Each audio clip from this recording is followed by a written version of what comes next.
from whom this county gets its name, Keokuk, was a Sauk chief famed for his skills as a diplomat. Born the son of a warrior from the Meskwaki people, a tribe with a long history of cooperation with the Sauk, Keokuk grew up in a Sauk village near what is now Peoria, Illinois. He first received acclaim for killing a Sioux warrior in a battle at the age of 15.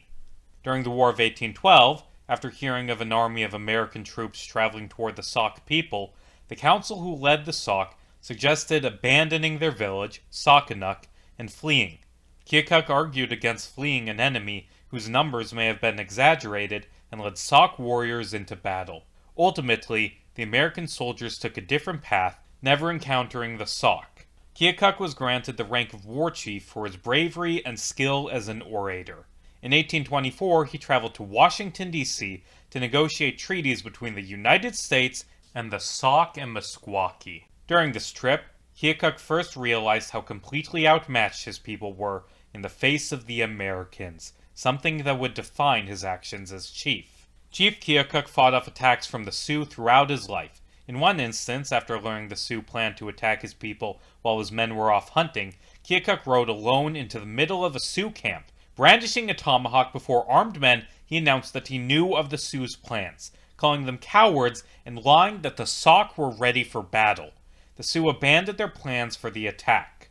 As Americans encroached westward, Keokuk chose diplomacy over violence. In 1830, he signed a treaty with the United States, relinquishing the Sauk people's claim to land in Illinois. Keokuk moved his people westward to what is now eastern Iowa. 2 years later, following the Black Hawk War, Keokuk ceded eastern Iowa to the United States in return for $640,000, around $22 million with inflation. A small reservation was left in Iowa for Keokuk and his people as a thanks for his cooperation. In 1837, Keokuk returned to Washington, D.C. to negotiate peace with the Sioux. Keokuk and the Sauk moved from Iowa to a reservation in Kansas in 1845, where Keokuk died 3 years later. The Sauk were eventually forced from Kansas to Oklahoma in 1869 to land which was later taken by the U.S. in 1890. The story of Keokuk cannot be told without mention of Black Hawk, a rival Sauk leader who took an opposite approach in his dealings with Americans. While Keokuk stayed neutral in the War of 1812, Black Hawk fought on the side of the British due to anger over Sauk leader Quash Kwame signing away Sauk territory. In 1830, when Keokuk reaffirmed the ceding of territory, including Black Hawk's home of Saukenuk, located near Rock Island, Illinois, Black Hawk went to war with the United States. Black Hawk's forces were destroyed in the Battle of Bad Axe. Black Hawk was captured in battle and placed in Keokuk's custody, where he remained until his death. I wonder if it says something about us that the Native American leader we hold up as a hero was Keokuk, and if it says something different about the people of Waterloo that they honor Black Hawk.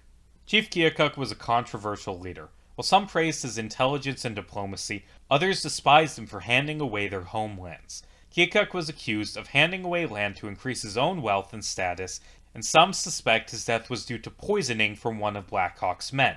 I see Keokuk as a pragmatist. He knew that the United States could not be defeated in battle, so he kept his men from throwing away their lives. He knew that the Americans would continue expanding westward and breaking treaties, that they were unstoppable, and did everything he could to preserve his people and their culture in spite of this threat.